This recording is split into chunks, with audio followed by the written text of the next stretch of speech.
In this video, I'm going to show you how you can troubleshoot JBL Headphones app. If you are unable to connect your headphones via this app, or you can't change settings, you can't use the app, or even you have issues with your sound, or maybe the app is slow or even crashes, then follow these steps to fix this. If this video helps, please like and subscribe. Alright, to do this, you need to access JBL Headphones app info page.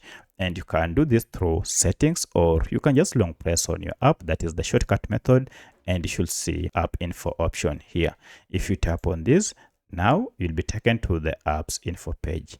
So in the first method, we want to force stop the app. This will stop any activities that might be hindering the performance of this app to try and fix it. So for that, we need to tap on force stop.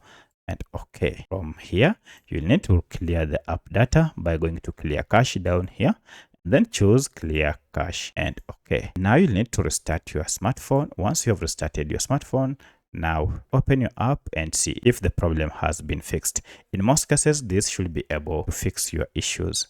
However, if you still face a challenge, then you will need to go back to the app info page, and this time around you will need to clear all data by typing clear all data here and then okay. However, you have to note that if you clear all the data, you will have to log in afresh because you'll be logged out before you can use your app. But should that not work, then you need to go to Google Play Store or App Store, search for your app and find out if we have any update. By updating your app, you'll be able to get the latest version of this app that is supported so that you can use it. If that doesn't fix that problem, then head to the last method, and that is to uninstall the app and then install it afresh. By doing so, you'll fix bugs that might be causing your app to constantly stop. Now, once you install the app again, you will have the latest version of this app that does not contain bugs. So by following any of these methods, now your app should be up and running.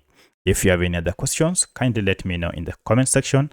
Otherwise, thanks for watching, and let's meet in the next video.